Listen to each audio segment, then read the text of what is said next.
a lot of the standard, if you're going to Europe or if you're going to like North America, they're going to want certain approved vaccinations. Right. And if you're coming from a country in Latin America, or like other Southeast Asian countries, or, countries that don't have really access to like the creme de la creme of the vaccine, then that's going to be a problem.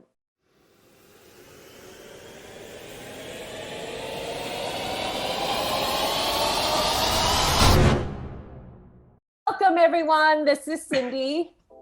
Hi, this is Anna. Welcome. Hi, this is Cathy. Hi, Joe. Hi. Welcome to episode 11 of Close Encounter series. I am super excited today because joining us today, we have two sort of, I would say, cultural advocates. Like, I think they're like the pioneers and the advocates. Like they're like warriors, I think, in the performing arts industry, and their advocacies, and they fight for the voices of the arts and culture. We have Cathy Barbash joining us all the way from New York, and Joe Sidek all the way from Malaysia. So I'm going to let them introduce themselves first, and then we will, jump into what we're going to be chatting and talking about today. So I'll start off with where my screen is. So go ahead, Cathy. Yes, Cathy Barbash. I'm born and raised in New York. My background was first comparative government, but I realized that I loved music more. So I got another degree in playing the viola, but then realized that my talent was really administrative, managerial, not performing. So I ended up as an orchestra manager, and very honored and blessed to be able to work with the Philadelphia Orchestra for a number of years. This orchestra, one of the biggest and best in the States, pre-COVID had a very robust touring schedule, and the first American orchestra to go to China. And then I brought them back 20 years after that first historic visit. And the particular challenge of doing the tour, I realized, because of my government background, was because the system was beginning to change. That was 1993. So I thought this was a great opportunity to do a very, very early China pivot, as it were, and focus on cultural exchange projects and cultural policy reform and cultural industry infrastructure development at that very, very early stage. And that's what I have been doing with a variety of collaborators, both in China and the States and other internationally, for almost 30 years now, maybe more. And then the last 5 years, since one socialist country is never enough, I added Cuba. If I had not been so otherwise preoccupied with music and rowing and other activities, I would have done my senior thesis on Cuban foreign policy between 1960 and 67, when they were a non-aligned communist nation flirting between Russia and China. I just did not see myself my life in the microfilm reading room. So, but now I get to live out my interest. And so it's fascinating to see where Cuba is now is similar in some ways to where China was 30 years ago. But because the cultures themselves, the anthropological, the societal cultures are so different, Asian versus Hispanic / African / also a Chinese influence there. It's been very enlightening. It's been a fascinating journey. Awesome. Joe? Hi. So where do I start? I'm 63. I'm from Malaysia. For those who don't know or have never heard of Malaysia, we are in between Singapore and Thailand, that slip of land between Singapore and Thailand. I read town and country planning, but I've always been in love with the arts. And 10 years ago, I started doing festivals. So basically now I run festivals in Malaysia. I also sit on the national panel for creative economy as an industry advisor. And Cindy is very kind and very gracious to say I'm an advocate. I really just enjoy working and doing what I like. That's all I have to say. I'm painfully shy too. You have a lot to offer, Joe, both you and Cathy. And I think you guys come from this interest, but I think it's the interest that spearheads your, that passion that spearheads what you want to do. And, you come from government, but also, Joe, you come from a region where you're also, in a way, what art is also tied to the government. And that's a very different perspective than maybe some of the European countries or what North America looks like, and how those models shape out within our business. But I'm going to let Jana take off some of her questions, her burning questions for today, and what we'll be talking about today.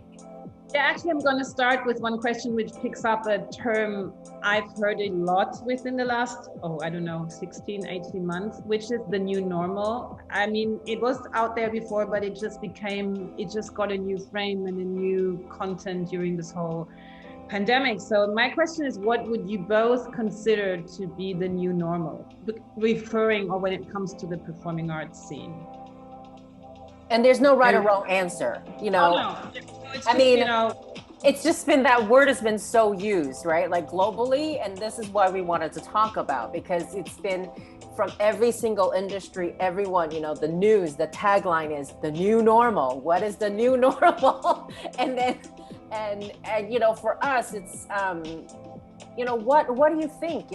What do you envision? What does that mean? Have we really thought about it? Because, or maybe even on, just to add this question, maybe it's not even the term we or you would use, the new normal. Yeah. I actually think the new normal is that there is no more things such as normal.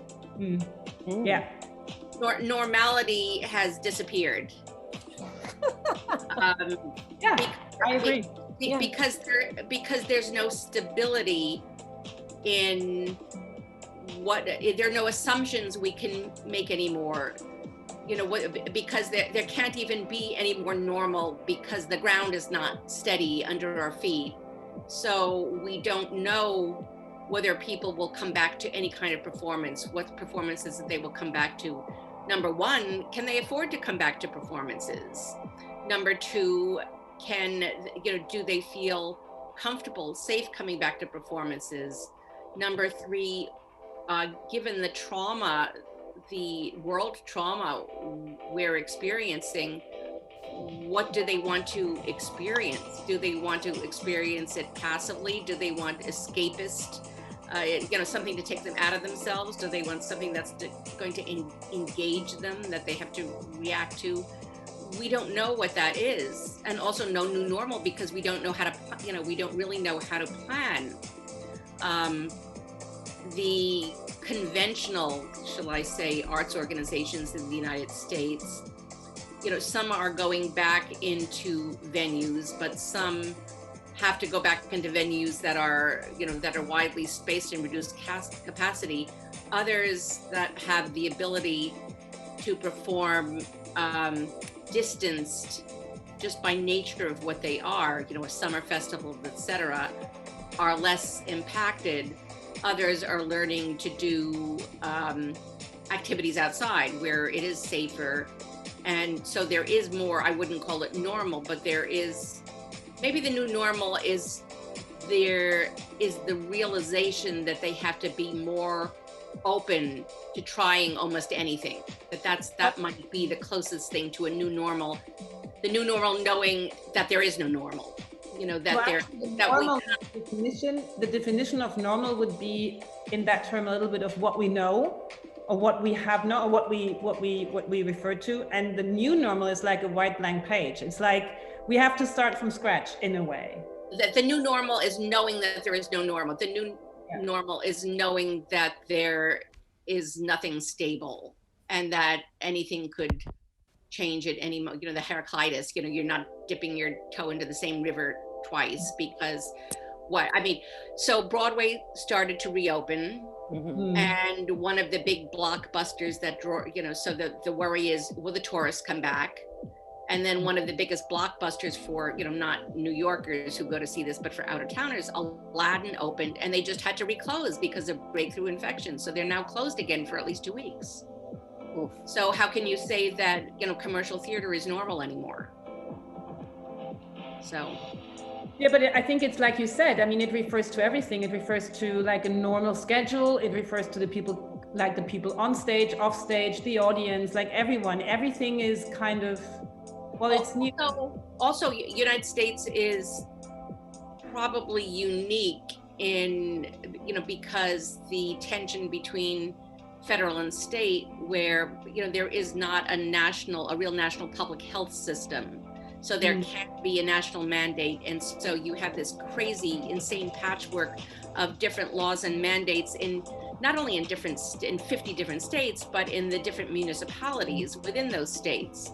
So New York City can say, you need to be vaccinated if you want to either attend or work on Broadway, or go to any museum or any venue at all, or even so. Within the next month, I have both a wedding and a funeral to attend, and they're both in, one is in the Prospect Park Boathouse, part of one of the city official parks. Another is in the New York Racquet and Tennis Club, and in both cases, I have to upload my Excelsior pass that proves that I have been vaccinated twice. So, in that, for New York City, that's the new normal. If I want to engage in the civic or cultural life of the city at all. If you go to Miami, if you go to Florida or Texas, the normality is going to be very, very different. But it's just like the new normal, just like, we're getting far afield of culture. But, if a young friend of mine wants an abortion, can't do it in Texas, they have to go to Oklahoma or New York or what have you. So there is no, the United States, even though we've had a change of administration, because of the decentralization and the radicalization of the community, there is no new normal here. Anyway, the new normal is abnormal. And what about you, Joe? What does it look like in Malaysia as Malaysia, as people there also try to move into the new normal? I mean, what does that mean to you and the country? We've had a really difficult time because sometime middle of this year we had the worst figures anywhere, and so borders were closed, but then they quickly took charge and things look as if it's on the mend now. You can't go into a restaurant unless you're doubly vaccinated. You can't eat in certain places. You can't cross borders. That's why I wonder, Cathy, how do you have state rules and regulations and people are allowed to cross borders? Here we can't. You need special permits to cross borders. So in the United States, there are rules in terms of getting into the country or not, or leaving the country. So for example, very early on in the pandemic, the U.S. closed its borders, and Canada, our neighbor to the north, closed its borders. And it's only as of last August 9th that Americans can travel to Canada. And it's still, unless there were, there were compelling family reasons or you were an essential worker. It's still not possible. But state borders in America, how does it work, Cindy? Well, you mentioned that all the state. Yeah. Yes. So, for example, last November, if I've been living in New York, but I wanted to go down to Pennsylvania to pick up an order I had made. But if I had done that, I would have had to quarantine when I got back to New York. Just because of, going across even state borders. Yes, even state borders, but each state will have its own regulations. So whereas for New York State, I had to quarantine for 2 weeks if I were going to do that. And that was, sort of rates in Pennsylvania were higher than they were in New York. So I ended up not going, not to take any chances. This is before the vaccine. But probably in Texas, there were no quarantines that you could, Texas, they have other beliefs. And so. but just going back to the new normal word, right? I think it's so difficult to determine what the goalpost is because it keeps changing even in anywhere around the world. They open borders and then they had to close. They open theaters and then they had to close, So it will be a changing landscape for maybe another 2 years. But I'm the pathological optimist. I'm like one of those that think that it's going to be better. We lived through the plague and we lived through the Spanish flu. We will get better. And like early this year, March, April, Australia recorded bumper figures for Adelaide Fest. and Adelaide Fringe, and look at Japan. I mean, I know there were no audiences, but they managed to pull through an Olympics right in the middle of it all, So for me, I live on that positive hope that we have to change. We have to take precautions, and we Asians are better at it because we follow the rules. We follow rules really well. We don't fight, and I've never seen a public spat in Malaysia about somebody not refusing to wear a mask. Well, it's almost like a police state. You have to wear a mask. If you go into a restaurant and they check you and you've not checked in, we have to check in everywhere we go. Every space that you go in, there's an app that you check in and you check out, so that they can contact trace you if you've been in a space that somebody was contaminated, So in that respect, we're quite good, and we toe the line, and it's also a safety thing that that they're going to get in touch with you if you were in a cab or in a driver that has reported a passenger, So that's one good thing about Asians towing the line, Yeah. So different here in Europe. Oh God. Yeah. So I've got a question for Sorry? Presenters and agents in terms of this quote unquote new normal. How are you planning for any type of international?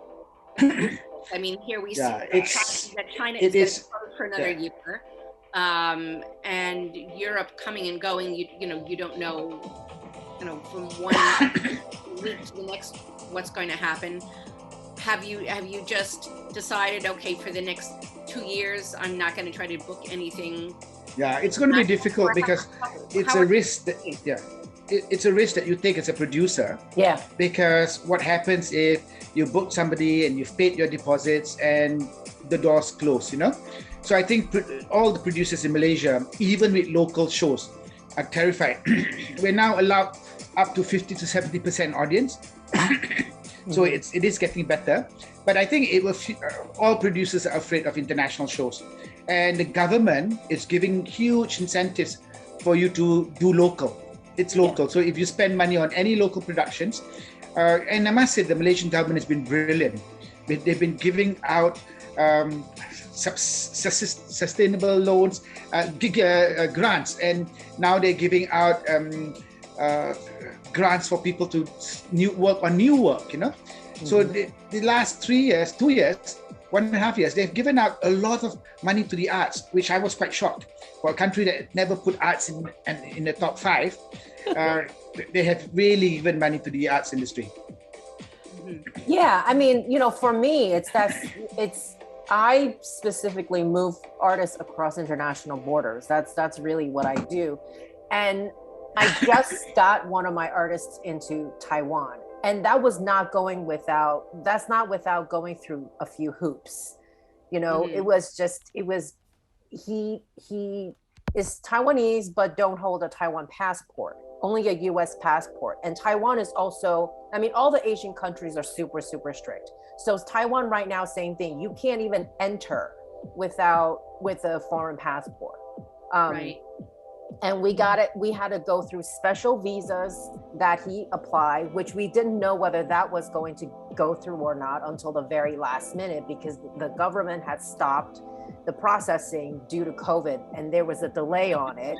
And he literally didn't get the green light of it until like 2 weeks before he was supposed to fly. And even during that whole time, he had his flight reserved, and then that got canceled and had to be rebooked, which was a delayed by 4 days. But then he had to be in quarantine for 21 days in Taiwan, and he's still in the middle of quarantine because his performance with the orchestra is not until the end of October. Okay, so that brings up a really interesting question, is how you've altered, again, talking about this new normal, about how you've altered the economics. How has the financial equation changed? Who is bearing what of all this huge extra expense that did not exist before?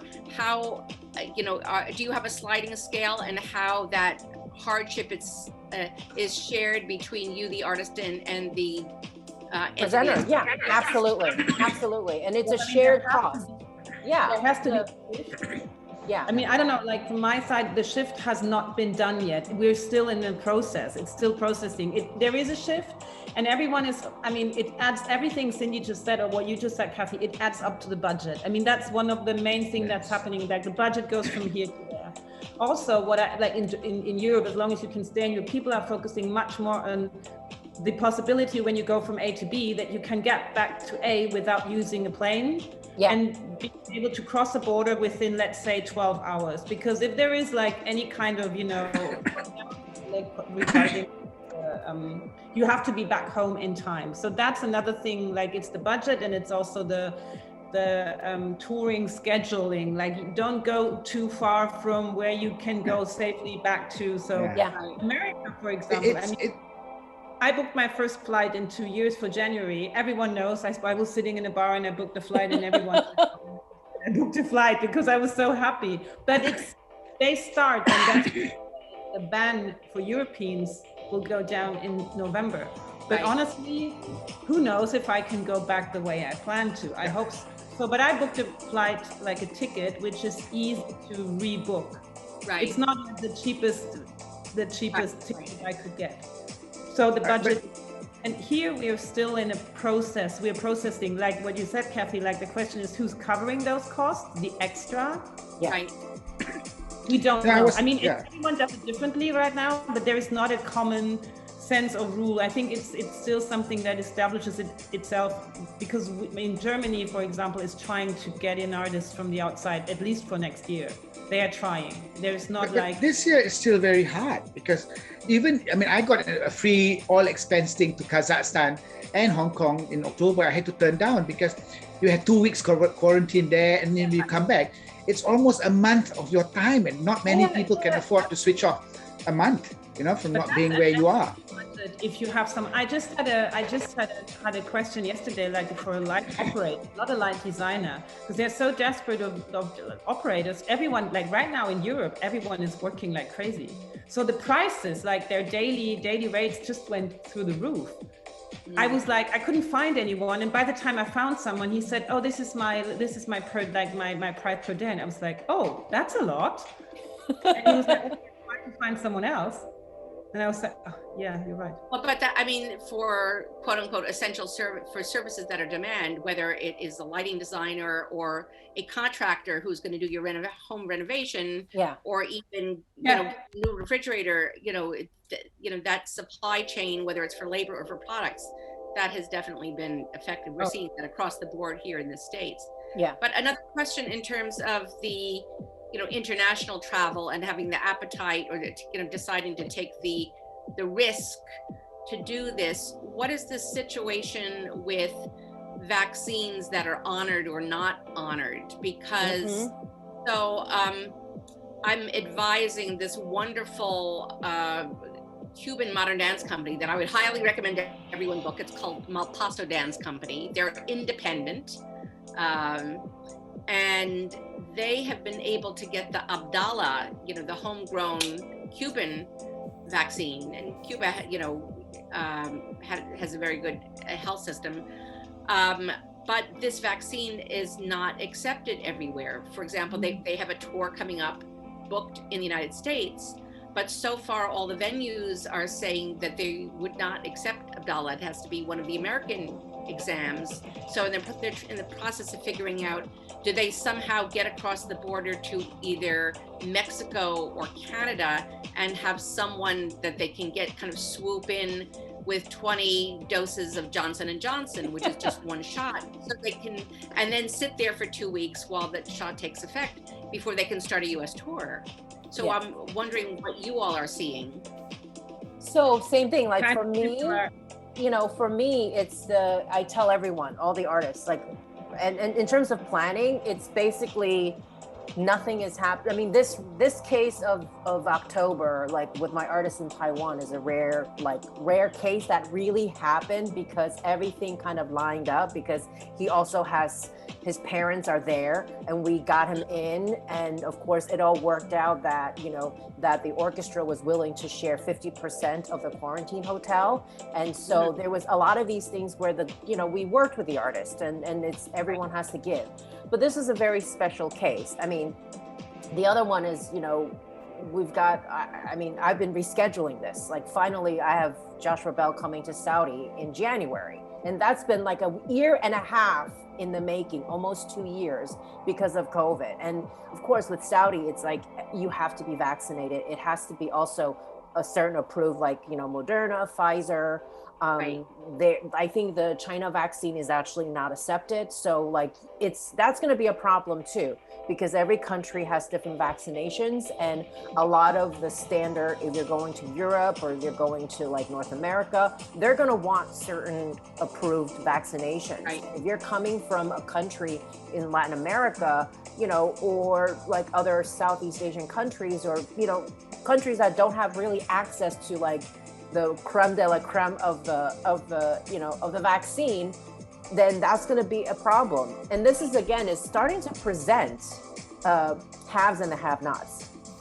So, do you foresee the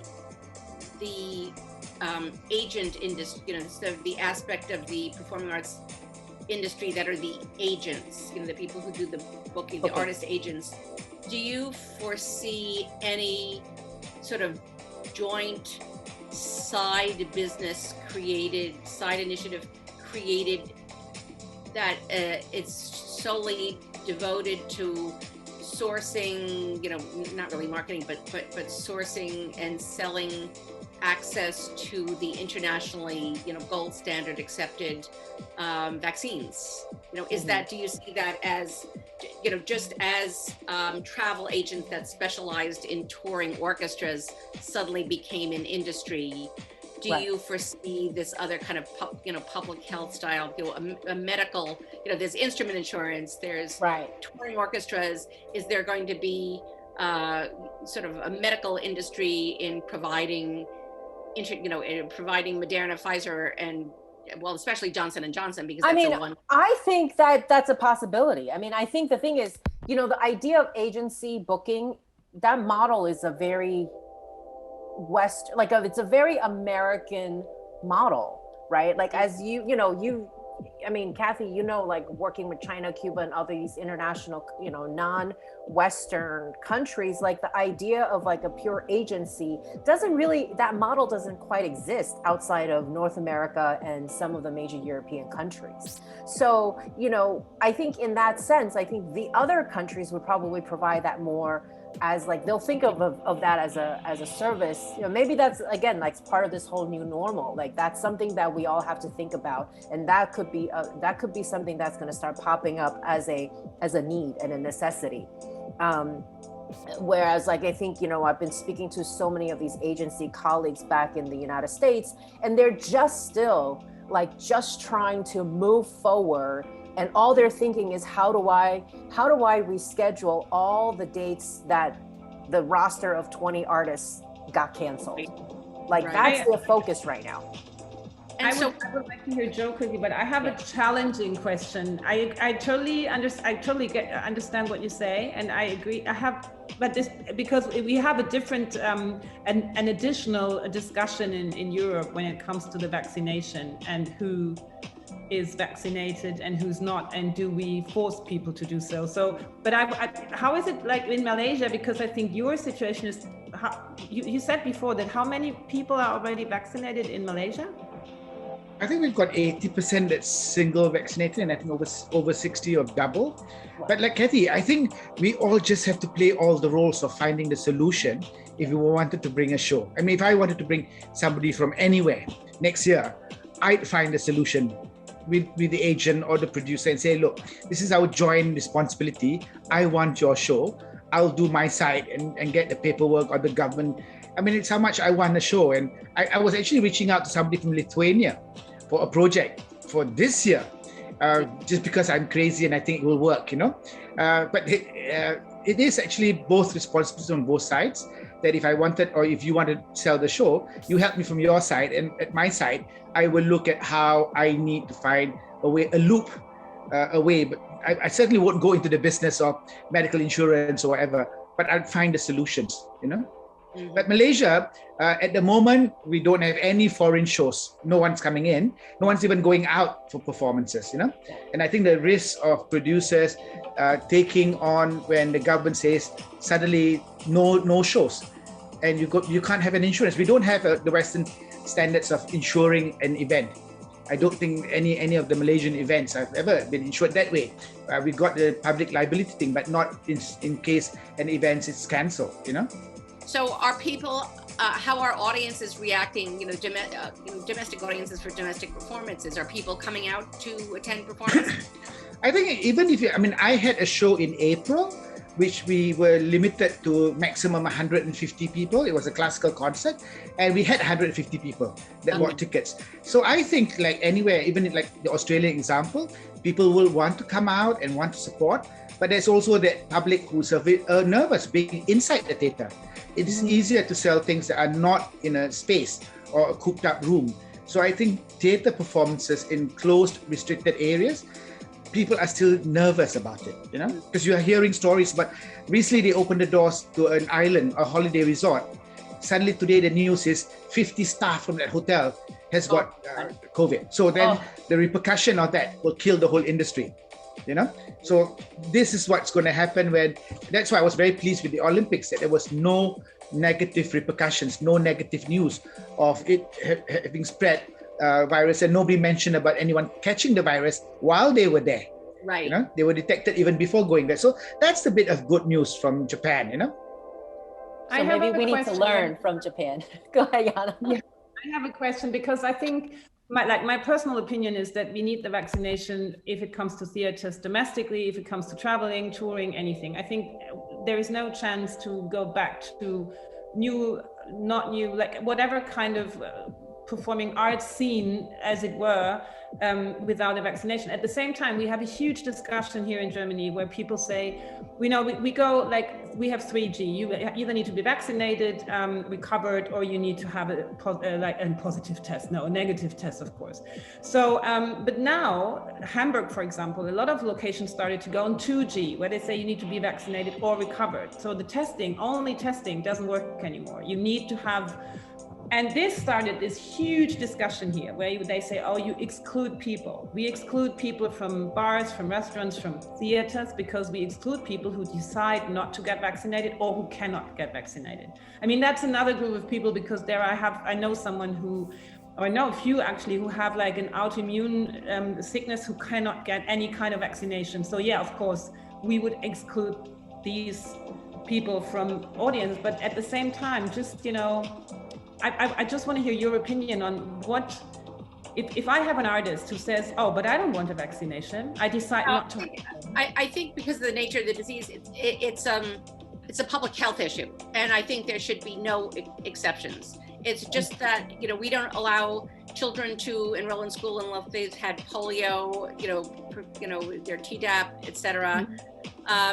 It's a public health issue. I mean, one piece of history that the pundits have been pointing to those anti-vaxxers in the United States is that part of the reason that the American Revolution was finally won was that George Washington, the father of our country, the General George Washington, the head of our armed forces, realized that his troops were at risk for smallpox.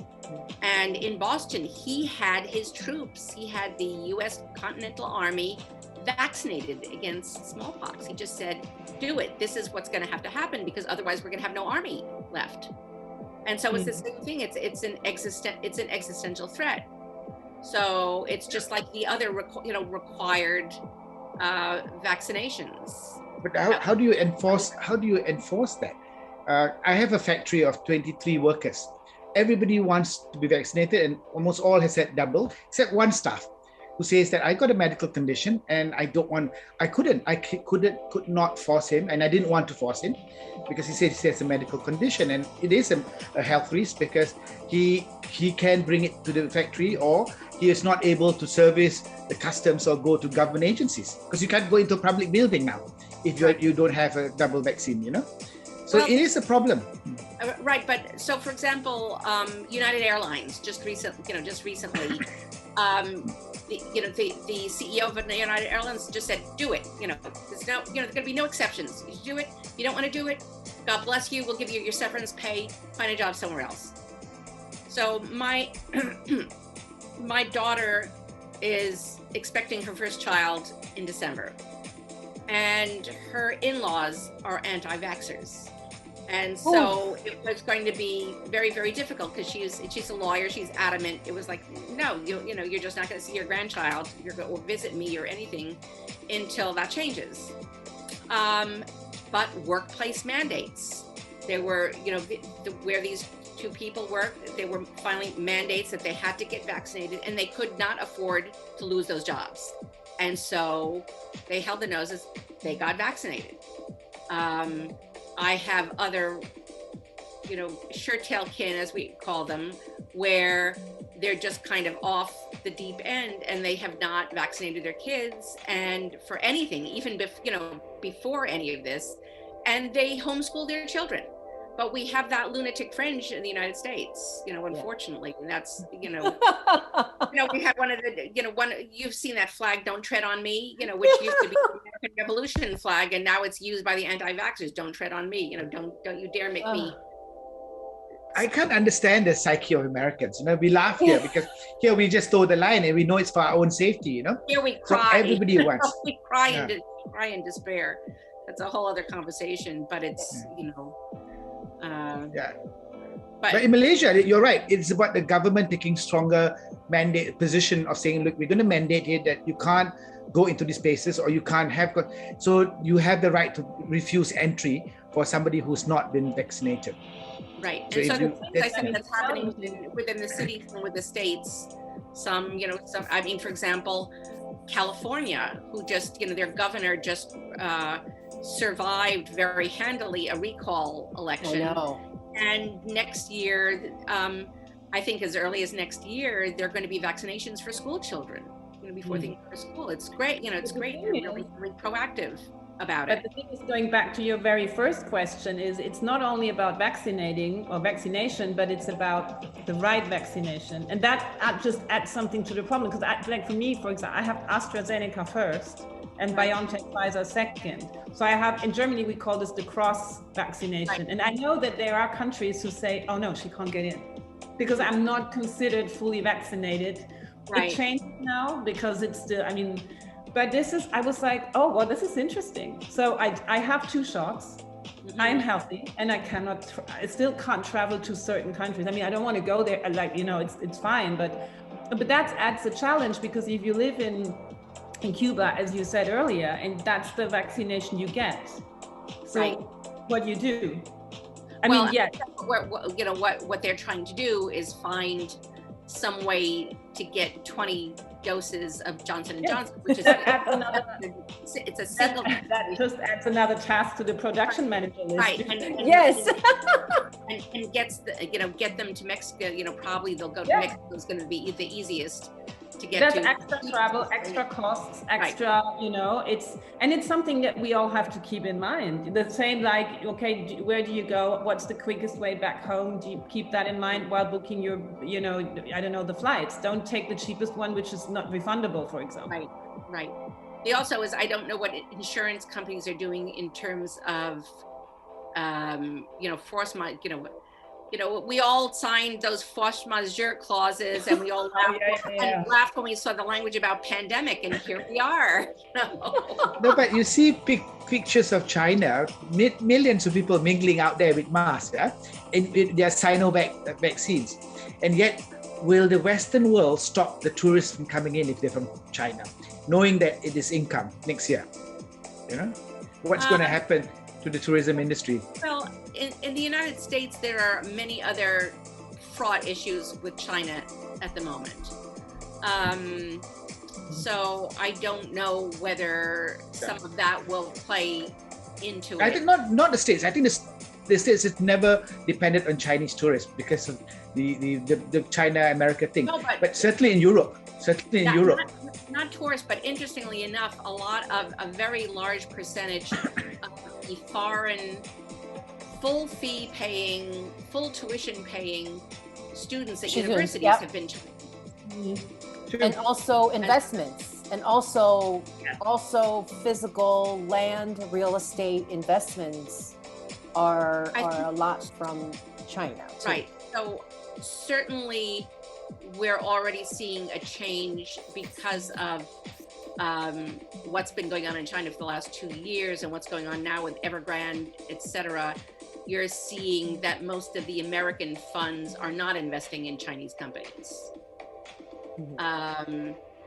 There's just, I think they're also waiting if, God willing, the Congress and Senate pass the infrastructure bill, that there are going to be plenty of opportunities for more, investments, domestic investments in rebuilding here in the States.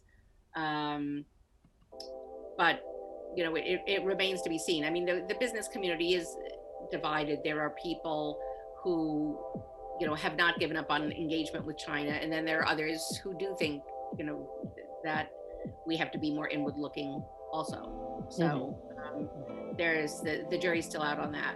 Right.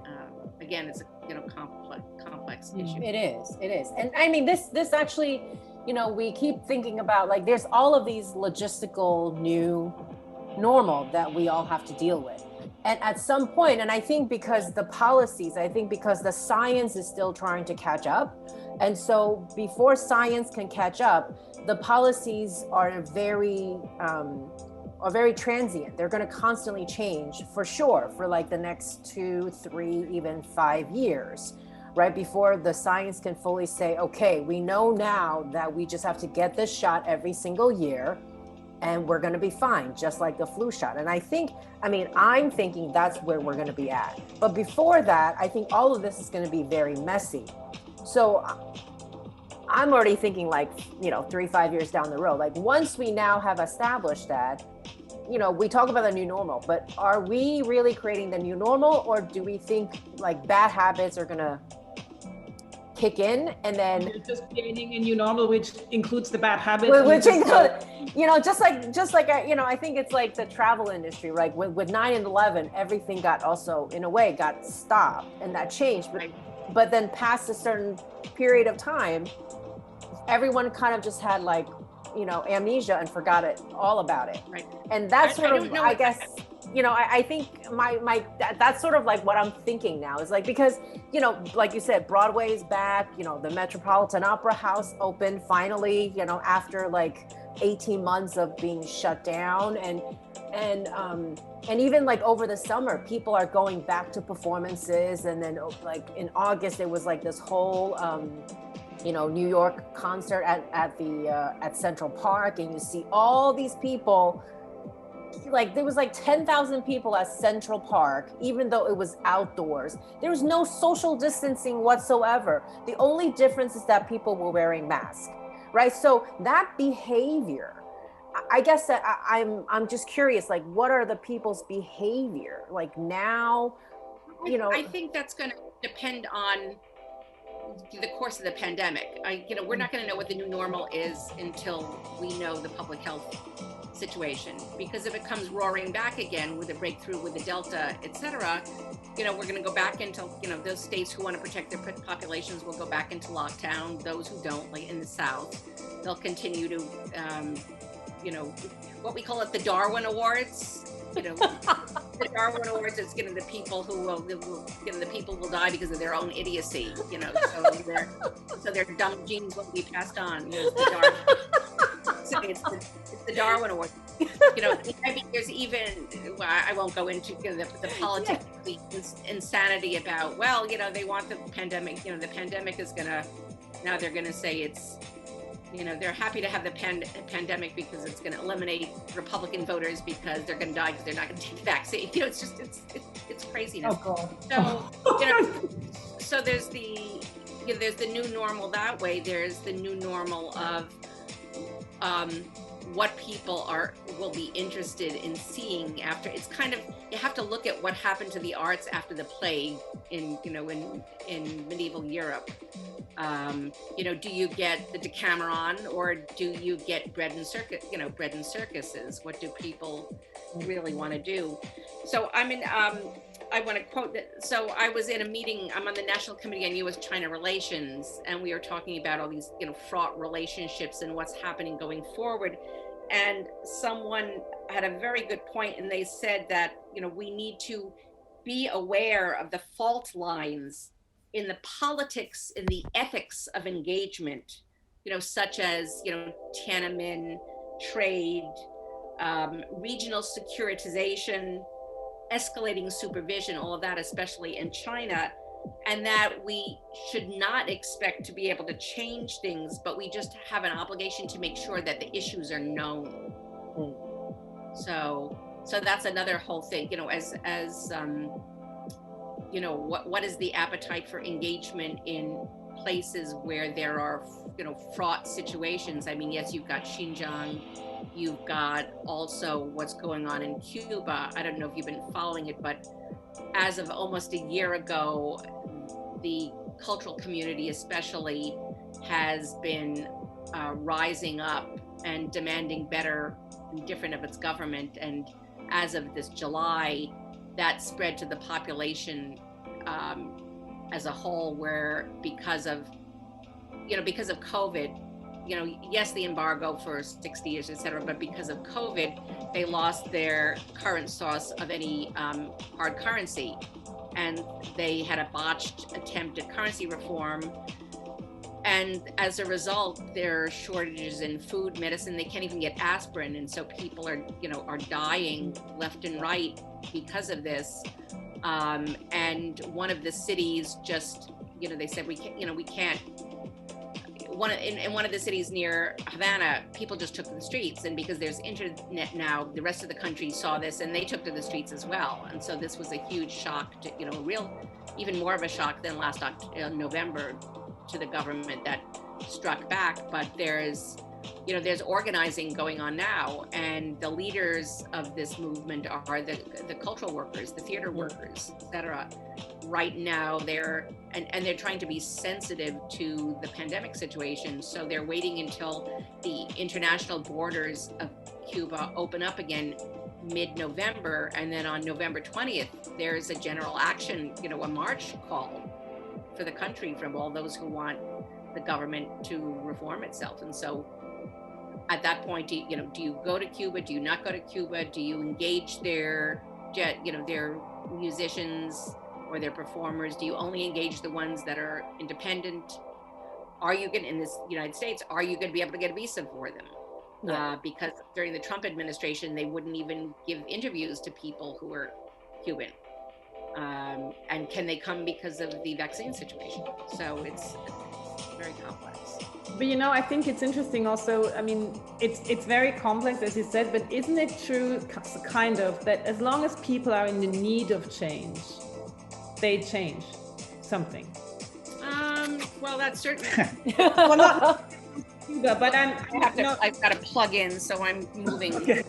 Not when it comes to Cuba, but also referring to Cindy's question, social distancing, no social distancing. I feel like as long as it's in your, it's very present, the pandemic is present, everyone will take, care of themselves, of their relatives, of everyone around them, to not get sick, to not get, But I think the moment the pandemic kind of gets a little bit in the back, life is going back to more normal, everything's a bit more normal. People tend to, it's like when you're sick, you really take care of yourself.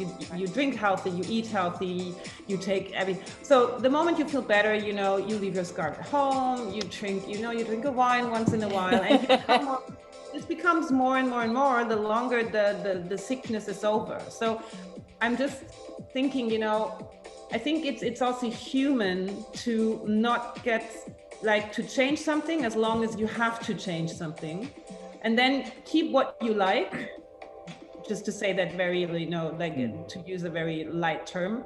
But what is uncomfortable, you just go back to normal because it's not comfortable until there's a new need to change something. But don't you think on a personal level, I personally have changed a lot, because the whole 1.5 years have made me rethink, rework, and really want to change, because I want a new normal for myself, where I want to change my way of thinking and using technology and adapting and I want to be a better producer because of what's happened, so that I'm prepared if anything goes wrong next time, I'm equipped. I think that the clever ones, the good ones, realize that there is going to be a different normal, right? You're better equipped.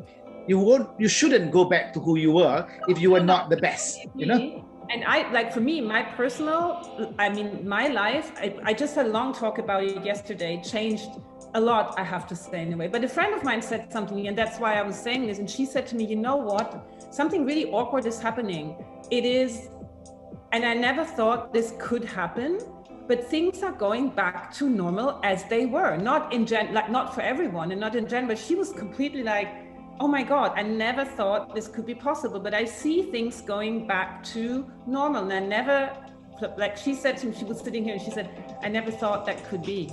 I thought this really changes something. And it does, but not as big as I thought. You know, for some people, I mean, psychologically, I've changed. I've looked at food, I've looked at issues, I looked at meaning, apart from the arts and creativity, you know. I think it has changed some people. Yes, of course, outwardly, everybody wants that normal thing. But I think I'm a better equipped person for any catastrophe from now on, you know, because I've learned for 1.5 years the issues that I had to face, you know. And like I said, I'm a pathological optimist. I'm old school.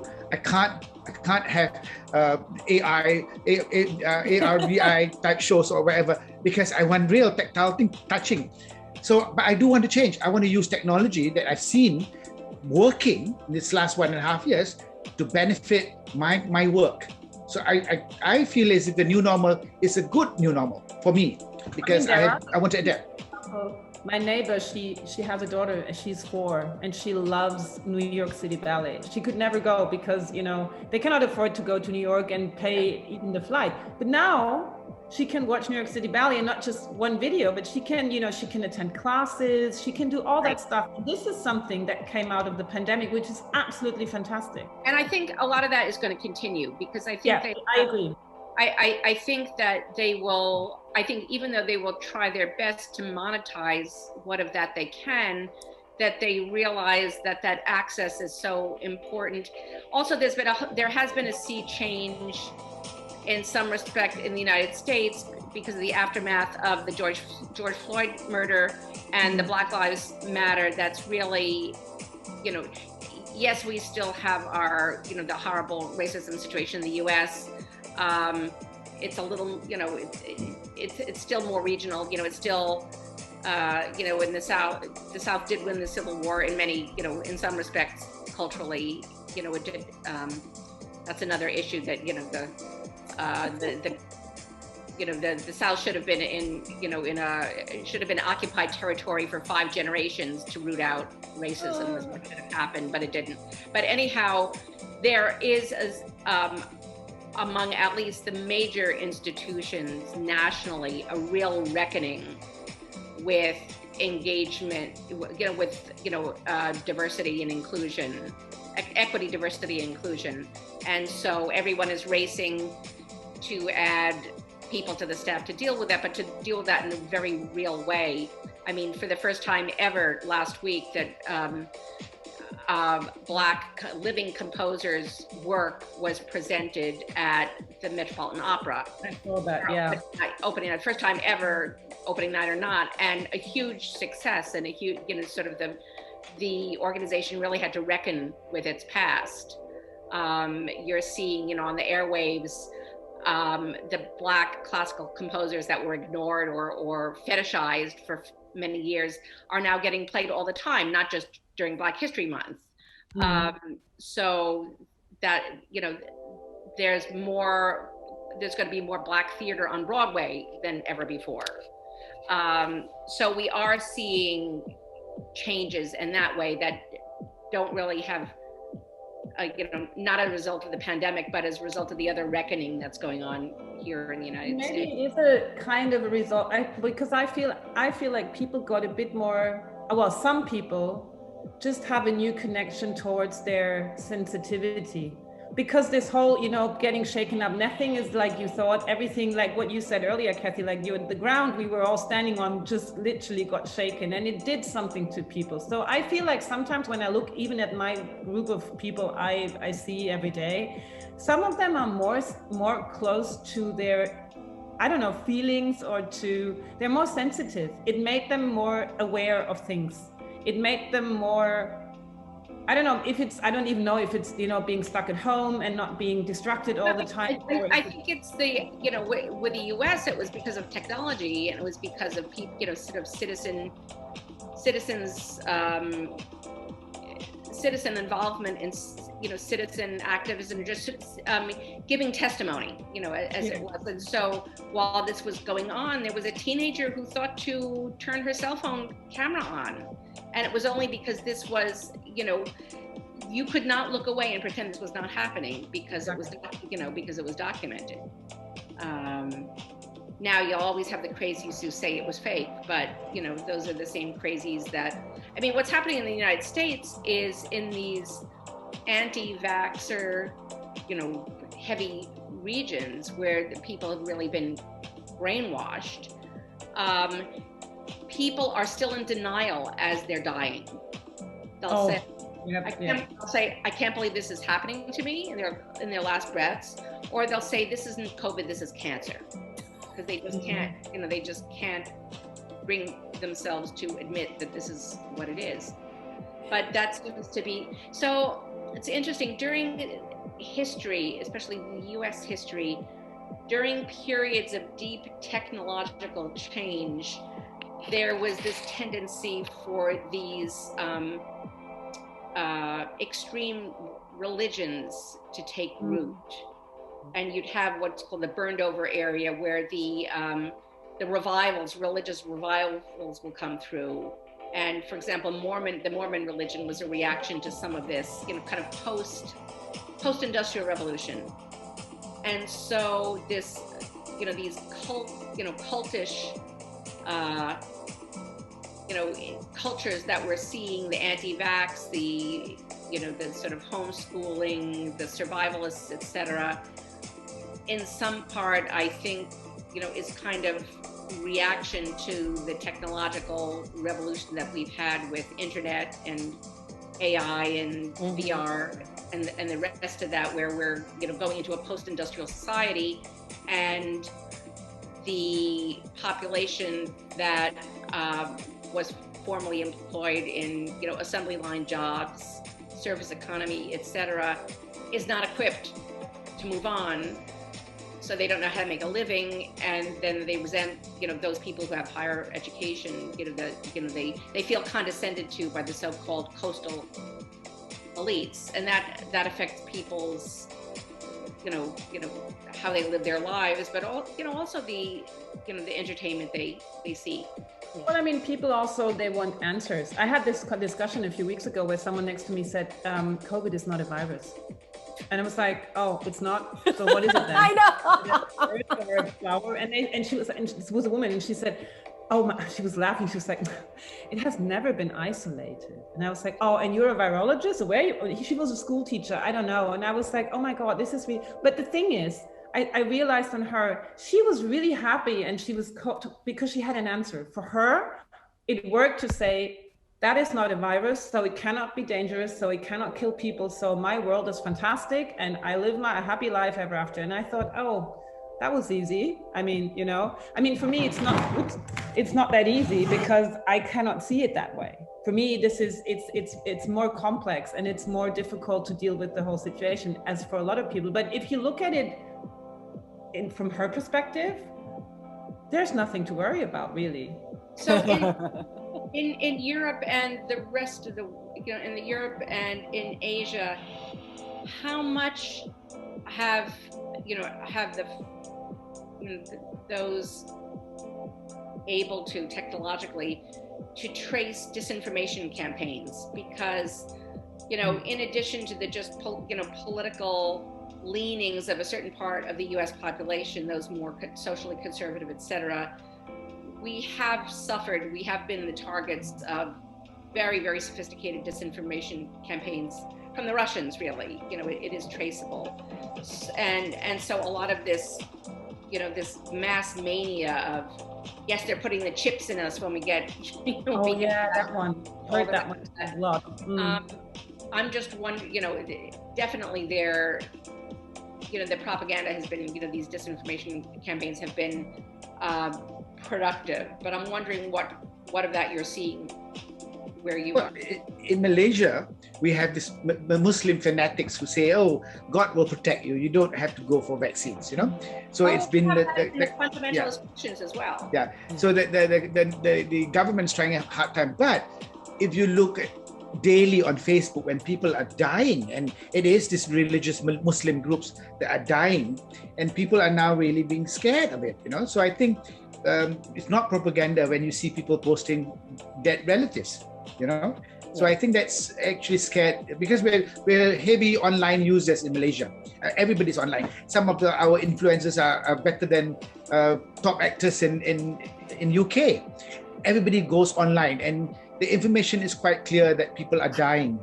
People who have not been vaccinated, people who don't mask, So I think that's actually opened a lot of eyes for even the fanatics, that they realize that, you got to take precautions. You're going to endanger your family, Yeah. So in Malaysia, it's good. I feel quite good that it's now taking shape.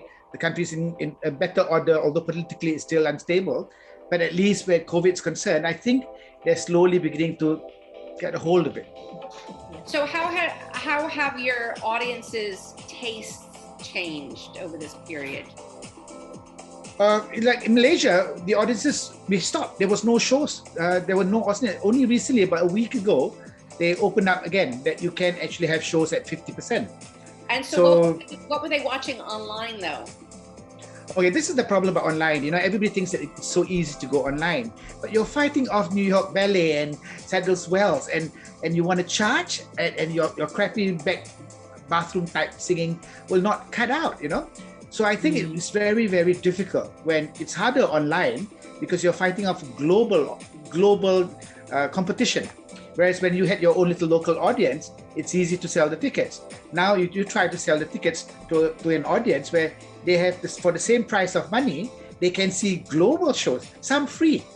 Mm-hmm. So that's the difficult part of going online, where now the audience is also global, right? But you're also competing against global offerings of online shows. So how good are you?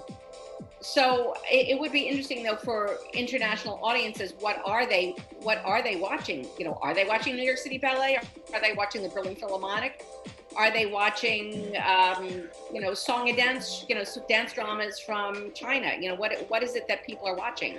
This is why I tell the local theater groups. I said you have to build brand loyalty. A good example is Wild Rice Theatre in Singapore. Throughout the COVID, they've managed to sell even online gala at like 10,000 Sing, which is like maybe 7,000 US at a table, or 1,000 Sing a seat. And that's an online show that's really high, but because they have very, very brand loyalists, that they want to see the show, they believed in your show, you've been producing good shows all these years. But if you are an average, ordinary theater group and you put online, and who is going to watch when they have, for the same price of money, they can have access to anything around the world now. Mm-hmm. When previously it wasn't online. Yeah. So it's a bigger competition field now for everyone. Yeah. So, Cindy, but I just want to add this. But I think it's positive, because 30 years ago, if you watch football, right, you 30,000 people watch football in a stadium, right? And so that was that. But now it's sophisticated cameras and all that. 300 million people, and that 30,000 people are watching in the stadium. So I think theater, like films, will start to learn to be better equipped at having both live and online audience, But that really also, it's like, at the beginning of everything, everyone was rushing to get online, right? And then the conversation is, we all know that this online is not going to go away. It'll stay with us. It'll continue to evolve. But as now, 18 months later, theaters are opening up, venues are opening up. live performances are coming back, you also start to see a certain group of artists starting to abandon the online, and that they've just now are so focused on live performances that they've kind of now put the whole online presence in the back burner again. And so you know, like moving forward, like from the artistic side, what is the new normal for them too, right? From the creative stuff. And I think, I agree, Joe. I think it's going to create this even bigger competition. And I feel like it might even create a bigger divide between the more well-funded artist companies versus the companies that are not well-funded. Like you said, you know, the Berlin Phil had already been doing stuff online even pre-pandemic, but these are companies and organizations with big budgets that can put in the production to make these really good quality materials that can be transmitted through these virtual platforms in a way that people want to spend money, right? And then what about artists who don't have that budget? What are they gonna do? And what I'm actually seeing more creativity in a way from the independent artists, you know, the very small groups that are trying to figure out how to survive, and in some cases are being able to reach a broader audience than they might have been. So I'll give you an example. There is a sort of a collaborative group of singers and classical instrumentalists in California called Salastina, and it's kind of semi-early music. And they've created sort of these coffee hour concerts, performances that they started, I guess, 5 or 6 o'clock on the West Coast, and then you can watch them from, you know, your time zone. But they have designed them with the fact that they're online, you know, it's online, you know, or it has to be partly virtual reality. They have to just use the technology to be able to do what they can do. And they did this absolutely hilarious COVID version of the Bach coffee cantata. They had the different singers and the players in different places, and, you know, it was a coffee, and it was sort of updated. So it was, you know, the father worried about, you know, potential addiction of her daughter and all of that. And it was hilarious performance, and it became kind of a viral thing because it was so, you know, it was so inventive and on point and of the moment, that it was just something that you wanted to watch, you know, again and again, and something that you wanted to spread to your friends so that they could watch it too. And so, you know, these little groups that, you know, ordinarily, if you didn't live in the Bay Area, you'd never have heard of them, suddenly have a following, you know, in New York or, you know, Brooklyn or, you know, what have you, wherever they're music lovers that have managed to stumble on it. So. But that's a good point, yeah. Because it needs that. I mean, it's either the Berlin Philharmonics or New York City Ballet, like big companies, they have a big group of audience, and of course they would go online and on the platform to watch everything. Or because like back 1.5 years back, and still there's so much online, all of a sudden it went boom. Like every dancer was dancing in their kitchen, in their, you know, every singer was. So you need exactly this, like this great idea, which sticks out of all these like. Right. Another one, so the woman who is the principal violist of the New York Philharmonic, she learned about TikTok from her daughter. And I saw that. She's got this whole channel now, and she does a little bit of Viola Mom, and she does something. Yeah, she's fantastic. I know her. And she did this amazing, and this is, you know, had nothing to do with the film. She did this herself using her New York Phil colleagues, but they did Peter and the Wolf in under 1 minute. Whoa. You see, that's the positive side of change, where you realize that technology is an assistant, what you can use, you know. So I like that side of it. People are adapting, quirkier, relevant, you know. Yeah, but I think that's, you know, that's really where it's a, you know, it's a particular creative person or creative small collaborative, because they're more nimble than, you know, the New York Philharmonics or the Philadelphia Orchestras, what have you. Yes, those organizations can, you know, create outdoor concerts once they're allowed. Because they have the technique and they have like 15 cameras and, you know, but I have to say what I think is interesting is the stuff which is not only for the pandemic, but which will last. And like we said this, we're like in 5 years, you would look at the cellist mom, for example, and say, oh, this is a fantastic, or this is a great video. And then you add, oh, and wasn't this actually starting at the pandemic? So the pandemic is not even the important part anymore, but it's what she created. And that was created during a pandemic. Yeah. But it's much more than this. And this is, I think there are some things out there. I also saw a few things where I thought, this is really great, and this would be great without a pandemic. Maybe the pandemic was necessary to start it, but at one point it would just be on its own. Yeah. There's a very interesting folk instrument in Norway called the Nickel Harp. Oh. But it looks like a violin, you know, a viol, but it's played with keys. Yeah. It's like a national instrument of Norway. And somehow we stumbled upon this player, you know, who looks more like a rock star than a player. And he started, you know, he was originally a classical violinist and then fell in love with the nickel harp, and that's what he does now.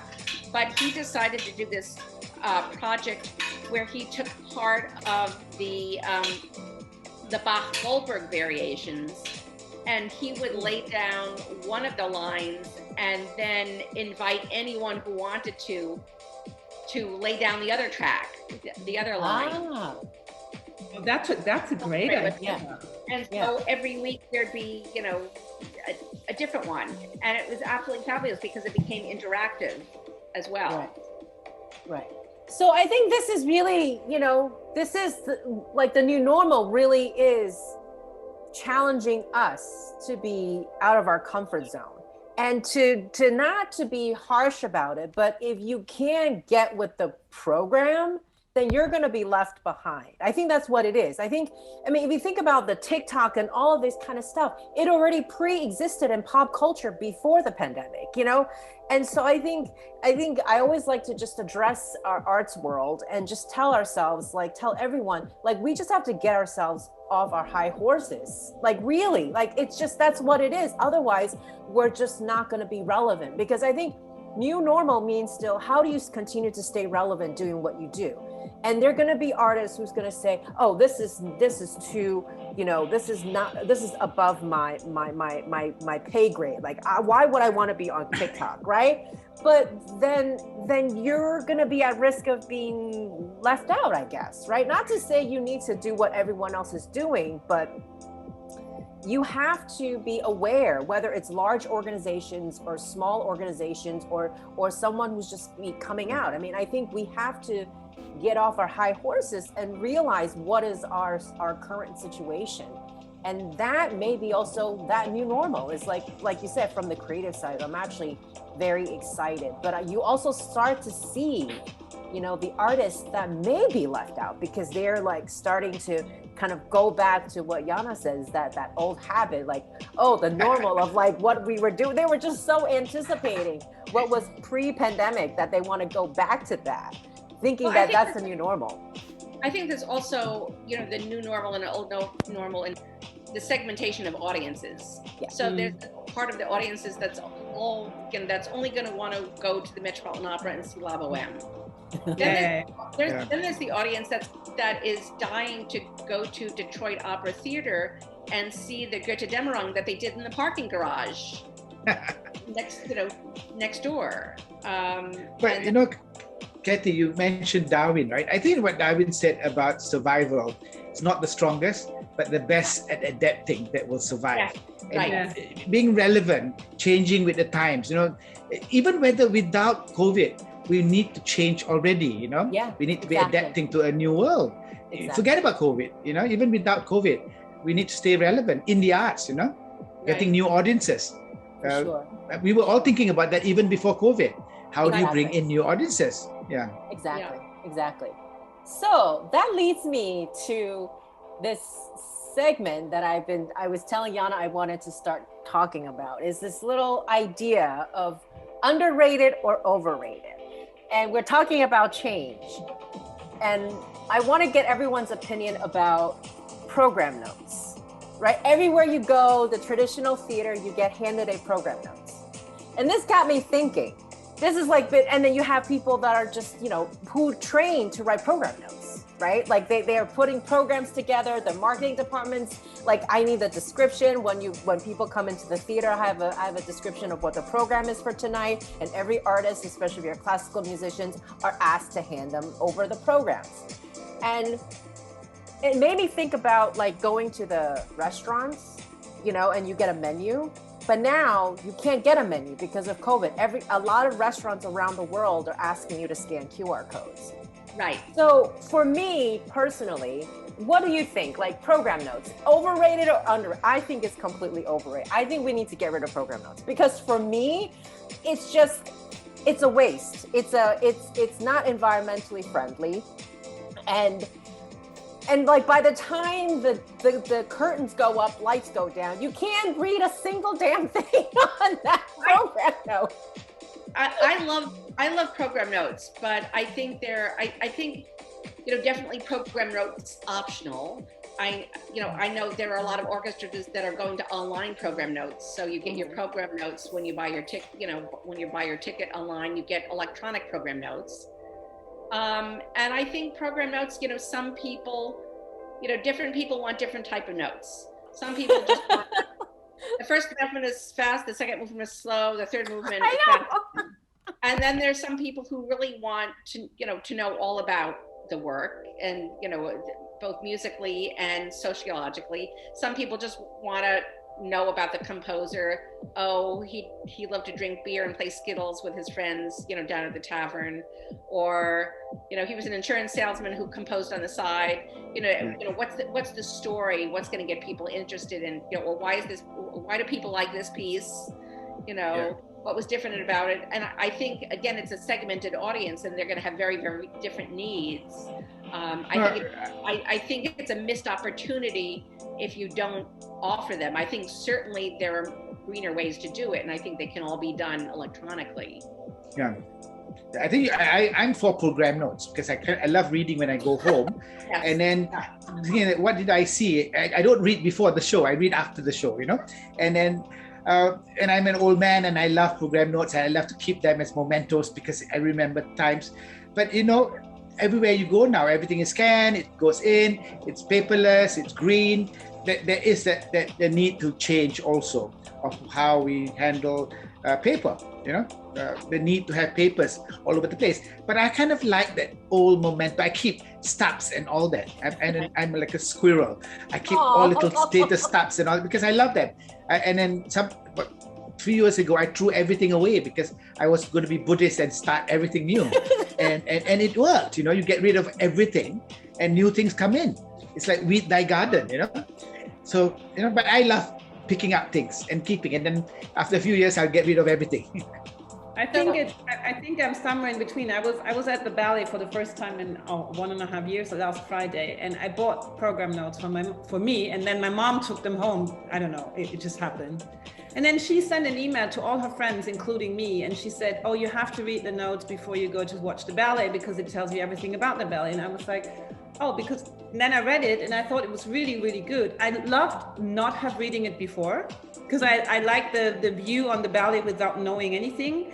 I like what I learned about and then I called her and it was a ballet of a very close friend of mine. And I said to my mom, oh, that one point, the one thing he said in the interview, I can add something. And then she started laughing and she said, oh, this should have been in the program notes. And I was like, oh yeah, it's true. Maybe, you add something personal, but this is, so I'm thinking I personally could not have them, but at the same time, reading them afterwards, I was like, oh, it's quite good. But I agree, it should be digital, it should not be on paper, and it should be optional. So I think that would be my... I only read it after the show. I think even the program note itself, right? I think there's certain program notes that are starting to, you'll see like a certain format.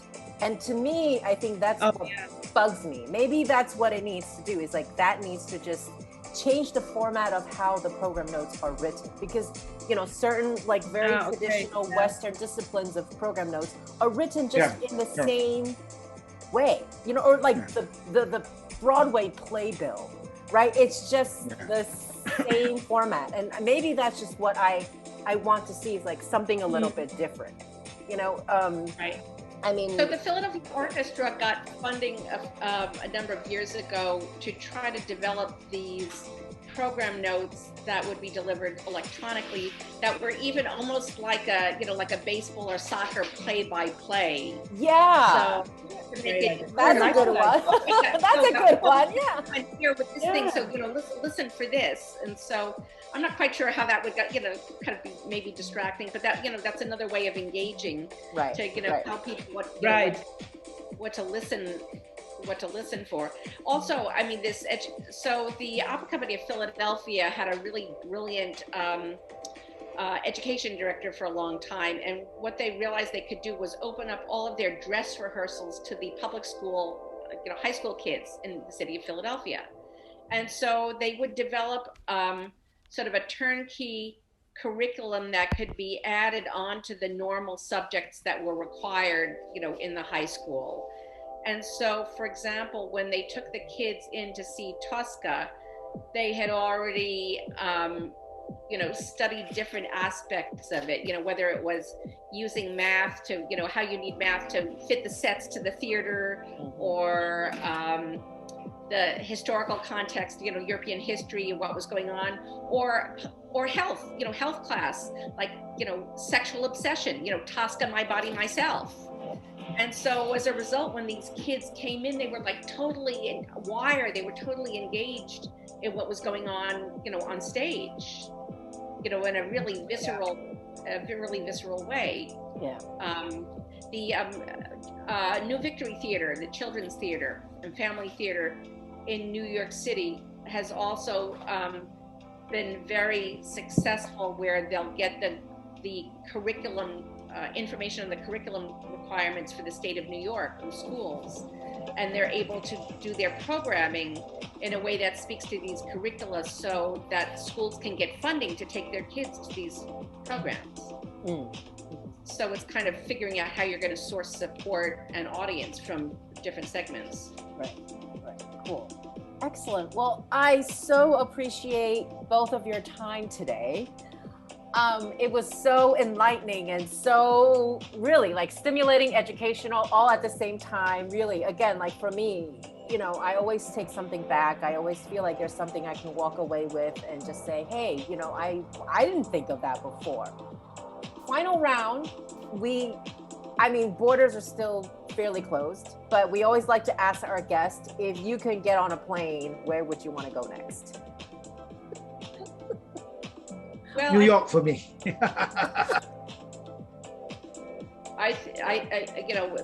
For business it would be one. For pleasure, it would be the other.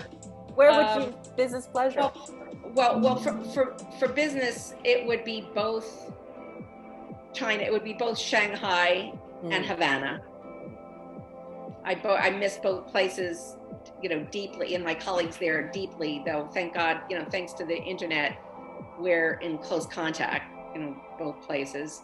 For pleasure, it would be Italy. Oh, nice. Oh, nice.